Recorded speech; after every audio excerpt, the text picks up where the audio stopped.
Boa noite, queridos irmãos. Sejamos todos muito bem-vindos. Sejamos todos bem-vindos para mais uma noite de reflexão, de oração. Antes de iniciarmos, vamos fazer a nossa prece, agradecendo ao Mestre Jesus pela oportunidade da vida, pela oportunidade de estarmos aqui juntos, reunidos em seu nome, Mestre, para mais uma noite de reflexão, e pedindo que ao sairmos dessa casa, não saiamos da Tua presença, Mestre, e que Tu estejas nos encaminhando, nos iluminando e nos levando de volta aos nossos lares, com as nossas energias renovadas, depois de um passe espiritual para aqueles que quiserem tomar o passe, que todos nós possamos retornar aos nossos lares refeitos e prontos para continuarmos a nossa caminhada. Que assim seja, graças a Deus. O nosso tema de hoje é Jesus, o terapeuta. Ele está contido no capítulo 26 do Evangelho segundo o Espiritismo.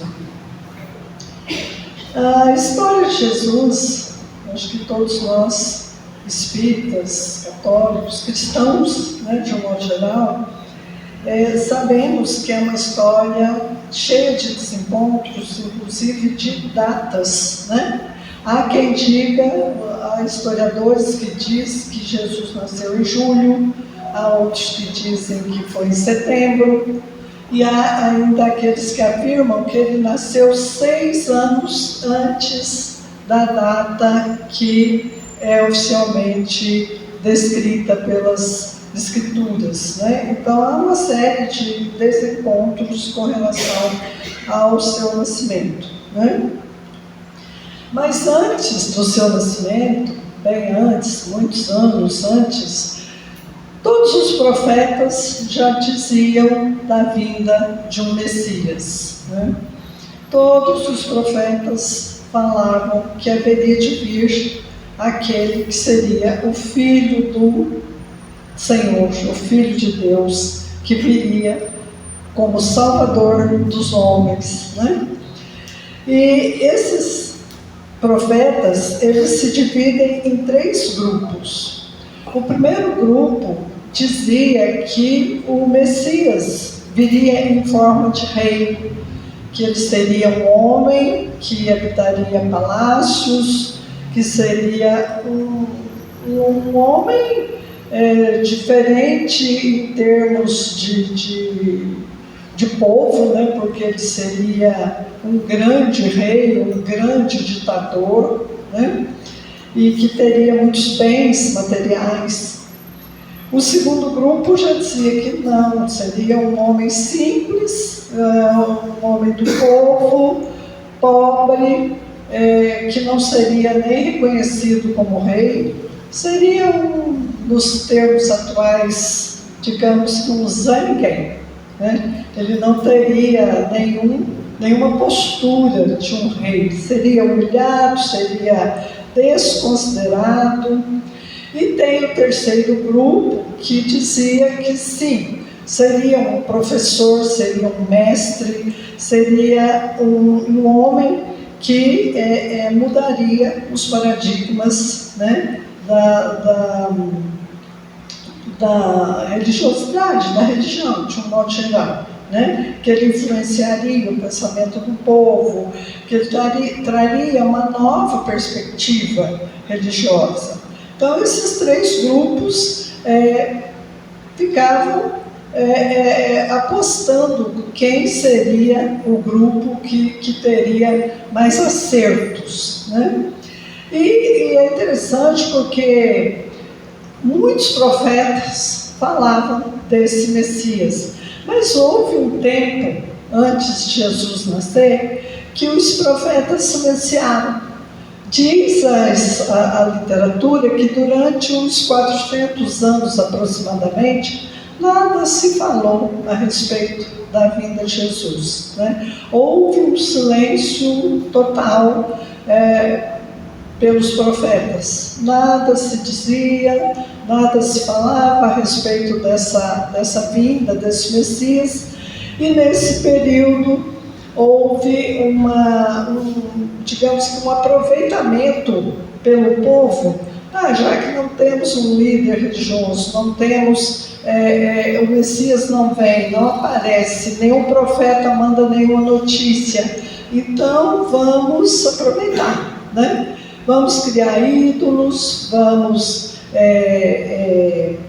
sacrificar animais, enfim, tudo ia sendo feito em termos de balbúrdia, exatamente porque não se tinha notícia de que proximamente poderia ter-se esse Messias entre o povo, né?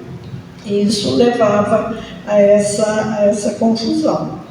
E havia em Israel grupos políticos, né, que promoviam a exclusão social, a opressão do povo, e fazia levantes, os pobres eram maltratados. Enfim, foi um período bastante tumultuado em termos de religião, né? Não se tinha uma perspectiva a curto prazo desse mestre chegar, desse Messias. Então o povo fazia o que bem queria.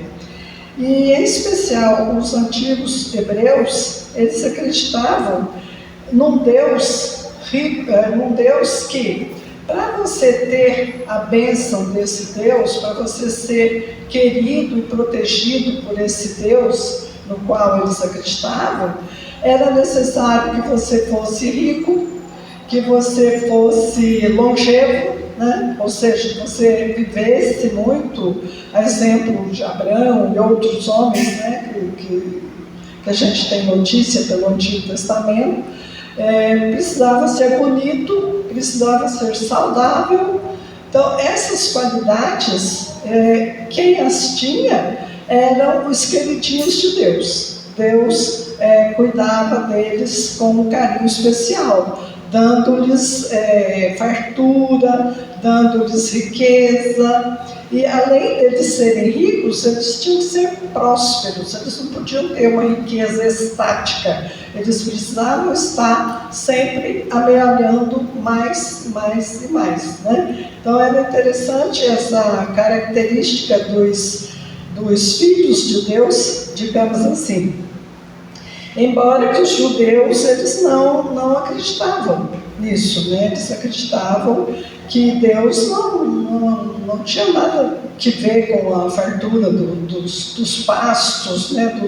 dos animais, enfim, que Deus não era necessariamente o responsável por esse, digamos que, enriquecimento, ou por esse perfil desse povo, né? E no Antigo Testamento, no Pentateuco, né, os 5 livros lá da Torá, é interessante porque não se fala de vida futura, né? Dá-se a entender, embora não seja explicitado nesses termos, mas que morreu. A vida era ali e agora. Não tinha essa história de falar em vida futura, em vida após a morte. Então, era uma fala diferente. Mas todos os profetas, eles falavam da vida após a morte. Todos os profetas falavam isso, né? Na imortalidade da alma. Mas acreditavam eles que para ganhar o reino dos céus, não era o perfil que os judeus, os outros povos lá pensavam que tinha que ser, né, rico, bonito, enfim. Para os judeus era necessário que fossem humildes, que tivessem as características que também Jesus viria a pregar. Então esse era um contraponto interessante, né? De ser rico ou ser pobre. Ser rico ganharia o reino dos céus, e ser pobre, na visão dos judeus, é que teria esse privilégio, né? Mas é interessante também a gente observar que os grandes pensadores da antiguidade, né, Sócrates, Krishna, Buda, o Hermes Trismegisto, enfim, vários dos pensadores, eles falavam da imortalidade da alma, todos eles falavam isso, mas a doutrina era apenas para os iniciados. Não era uma doutrina popular, né? Não se falava para o povo, porque no entendimento deles, o povo não tinha condições de entender as falas sobre a imortalidade da alma, né? Então havia essa restrição, ou seja, os grandes estudiosos, né, os filósofos, falavam entre eles da imortalidade da alma e de outras características que depois Jesus veio a falar, mas não diziam abertamente para o povo, porque sabia que eles não entenderiam essa fala, né? E aí era necessário que tivesse uma linguagem diferente, né, uma linguagem que atingisse o povo, né, que o povo entendesse e viesse a praticar aqueles ensinamentos que Jesus mais tarde nos falou, né?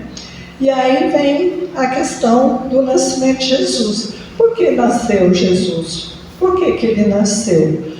Porque ele viu que todos os mensageiros que ele enviou durante um certo período não deram conta de falar a linguagem que ele gostaria que fosse falada com o povo, né? Então, ele fez igual a gente faz, né, com criança, manda a criança resolver uma coisa, a criança não dá conta e a gente vai lá e faz, né? Então, Jesus fez exatamente isso. Todos os mensageiros que eu mandei para a terra não deram conta de falar na língua que eu gostaria que falasse, que seria necessário que fosse falado, então vou eu. E aí veio Jesus, né, com toda a sua fala, que a gente conhece bem, os seus ensinamentos, né? Pode ser que não pratiquemos todos, por razões as mais diversas, mas pelo menos nós sabemos, né, quais são os ensinamentos dele, o que foi que ele veio dizer para nós, né? E outra coisa que a gente deve considerar é que quando Jesus veio, né, ou depois, a partir dos seus discípulos, né, nas falas que a gente conhece já dos discípulos, Jesus tinha os mais diferentes apelidos, digamos assim, né? Ele era chamado de Messias, de Mestre, de Filho de Deus, Rei dos Reis, Salvador do mundo, Pacificador, Consolador, Salvador, e agora, mais recentemente, ele é denominado de Jesus o terapeuta, né? Na série psicológica da Joana de Anjos, eu não sei se todos vocês conhecem, mas era bom conhecer, né? São 10 ou 11 livros, e onde ela aborda bastante essas questões, né? De um Jesus terapeuta, né? Que cuidou não só dos corpos, dos homens e mulheres com os quais ele conviveu durante o período que ele esteve pregando na terra, como ainda hoje ele cuida das almas, né? É um Jesus terapeuta das almas. E é interessante, reforçando a fala, né, que os mensageiros do Cristo não tinham uma linguagem que fosse compreendida, né, pelo povo. Aí tem aquela passagem do Nicodemos, né? Não sei se vocês se lembram dessa passagem no Evangelho, né? Nicodemos, que era um sacerdote do templo, e ele, para não ser visto, à noite ele vai ter com Jesus, uma noite já bem próxima, já não sei nem se ele já estava preso, mas no período bem próximo já da sua crucificação. O Nicodemos fala para ele: eu sei quem você é. Se você não fosse o enviado de Deus, você não teria condições de fazer o que você faz, né? Eu sei que você é enviado de Deus. Então eu queria ali puxar uma conversa com Cristo para saber mais coisas, né? Me conte aí, quem é você? De onde você veio, né? Essa curiosidade que ele teve. E Jesus responde para ele, né? Digo-lhe a verdade, que ninguém pode ver o reino de Deus se não nascer de novo. E aí, uma prova em conteste de que o Nicodemos não entendeu nada, né? Fala, mas como um homem velho como eu pode retornar ao ventre da sua mãe? Né? Ele achava que era no sentido literal, ou seja, você tem que voltar para o ventre da sua mãe para você nascer de novo. Quando, na realidade, Jesus estava falando outras coisas, né, muito mais profundas. Então, dentro dessa proposta de uma nova fala de Jesus, né, de uma nova postura diferente de todas aquelas que já haviam vindo anteriormente, né, Jesus começa o seu tempo de pregação, né, que aliás foi bastante curto, em torno de 3 anos, né, que ele só começou a pregar quando ele já tinha 30 anos. Então a fala dele, as falas dele são bem pontuais, no sentido de qual era o perfil, né, o perfil que ele desejava que nós, seus seguidores, tivéssemos, né? A questão da humildade, até pensando, retroagindo aos tempos do seu nascimento, né? Que a humildade ele já demonstra quando ele nasce numa manjedoura, né? Quando Maria, sua mãe, chega para tê-lo montada num burrinho. Então, todas as provas de humildade ele já começa no próprio nascimento dele, né? Então, não precisava nada disso. Se ele era quem é, né? Ele já podia ter nascido como rei mesmo, né? Mesmo que fosse, no sentido figurado aí, um rei de poder, enfim, não precisaria ter esses momentos de dificuldade, mas era uma forma dele não só falar futuramente em humildade, mas provar, né, que ele era uma pessoa vinda nessas condições, né, todo humilde. A questão do amor interpessoal, né, que ele o tempo todo falava de amor, de caridade, né, e ele praticava tudo que ele falava. Então a coerência dele é muito legal você ver que tudo que ele falava, tudo que ele falava, ele fazia, né? Não era um discurso morto, né? Os discípulos dele, a forma como ele recrutou os seus discípulos, né? Todos bastante simples, humildes. Tem uma fala bem interessante dele falando, Jesus falando, não sei, não me lembro se é com Pedro, acho que é com Pedro, que Jesus falando de um Deus, né, que fala as coisas para ele, que Jesus fala, eu vim porque o meu pai me mandou, tal, e aí o Pedro, acho que é o Pedro mesmo, pergunta para ele, mas esse Deus que você fala, ele tem boca, ele tem nariz, ele tem ouvido?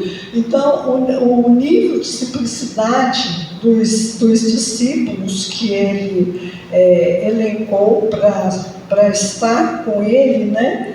Isso aí é uma prova de humildade, de estar entre o povo, né? De estar com as pessoas da forma como ele queria, né? E ele muda totalmente a relação dos homens com Deus, porque até então se conhecia um Deus vingativo, né? Um Deus que mandava as 10 pragas para o Egito, um Deus que fazia coisas que não eram admissíveis por ele, Cristo, Jesus, né? Na forma como ele queria que fosse enxergado Deus. Então ele muda totalmente a relação dos homens com Deus no momento que ele chama Deus de meu Pai, né? O meu Pai que está no céu. E o nosso Pai Nosso que está aí, né? Que a gente reza com bastante frequência, né? Pai Nosso que está no céu. E não é um Pai dele, é um Pai nosso, né? Então ele muda totalmente essa relação dos homens com Deus, né? Tira aquele espírito de um Deus vingativo, de um Deus perverso, né?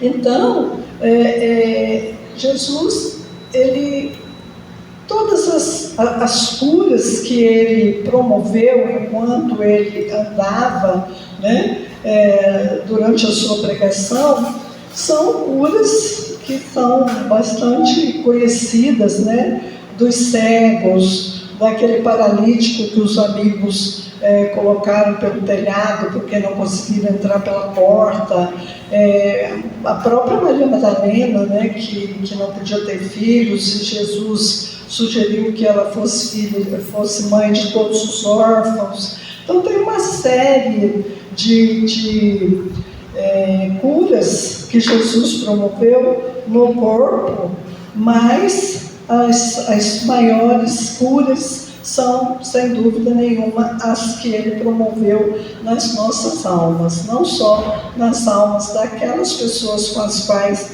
ele conviveu enquanto ele pregava, mas até hoje, né? Esse Jesus terapeuta, que fala de perdão, que fala de amor, que fala de humildade, de caridade, enfim. Esse modelo que a gente gostaria de seguir, né? Que temos aqui as nossas dificuldades, porque afinal de contas somos ainda pequenos, né? Estamos começando, estamos tentando seguir um caminho de luz, de conhecimento, mas a gente sabe que todos os dias nós estamos sendo curados nas nossas almas, né? Todos os dias nós estamos recebendo a força necessária para seguir, para continuar no nosso caminho, né?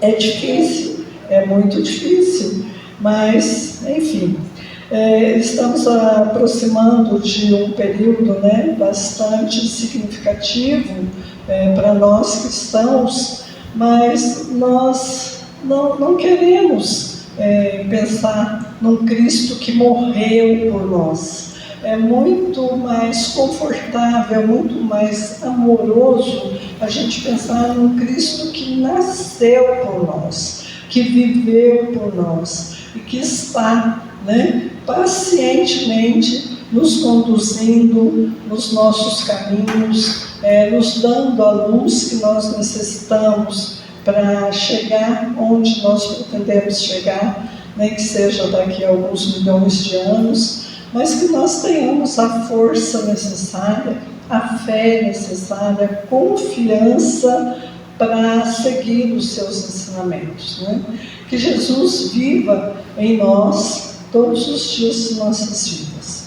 Bom, eram essas as nossas reflexões para hoje.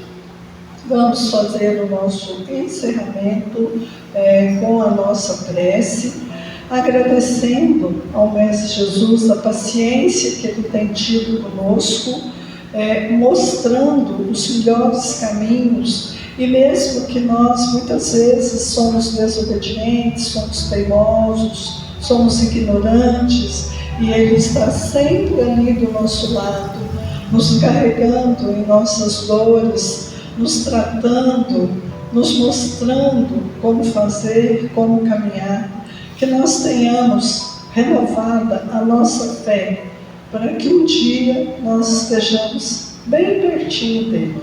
Que assim seja. Graças a Deus.